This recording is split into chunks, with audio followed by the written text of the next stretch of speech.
মিষ্টি খাওয়ায়, মেয়ে হলে চেহারা কালো করে।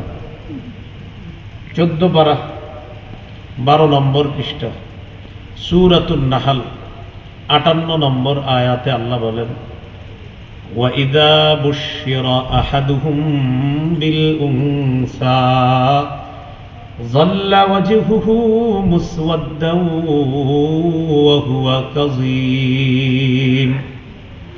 কিছু মানুষ আছে তাদেরকে কন্যা সন্তানের সুসংবাদ দেওয়া হলে তাদের চেহারাটা কালো হয়ে যায়, তারা দুঃখে ভারাক্রান্ত হয়ে যায়, মন খারাপ, কেন মেয়ে হলো। অথচ মেয়ে নেয়ামতটা কার? ছেলে নেয়ামত কার?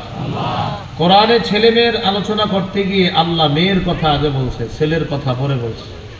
25 পারা 7 নম্বর পৃষ্ঠা সূরাতুশ শূরা 49-50 নম্বর আয়াতে আল্লাহ বলেন, লিল্লাহি মুলকুস সামাওয়াতি ওয়াল আরদ, আসমান জমিনের রাজত্ব আল্লাহ। ইয়াখলুকু মা ইয়াশা, আল্লাহ যা ইচ্ছা তা সৃষ্টি করেন।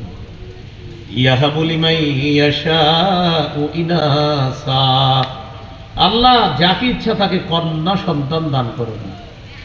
ওয়ায়াহাবু লিমান ইয়াশাউ যুকুর, আল্লাহ যাকে ইচ্ছা তাকে ছেলে সন্তান দান করেন। দেখেন তো, ছেলে মেয়ের আলোচনা করছে আয়াতে, আগে কার কথা বলছে? মেয়ের কথা। কালো করেন ধরো চেহারা।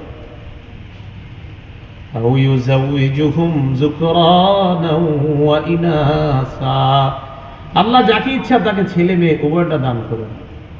ওয়ায়াজআলু মান ইয়াশাউ আকীমা, আল্লাহ যাকে ইচ্ছা তাকে বন্ধা বানাবে, নিঃসন্তান রাখবে। এই ক্ষমতা কার? আল্লাহর।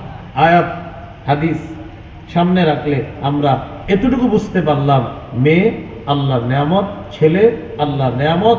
দুইটা হলেই শুকরিয়া আদায় করা। কারো জন্য চেহারা কালো করা যাবে না, কারণ উভয়টা কার নেয়ামত? আল্লাহর নেয়ামত।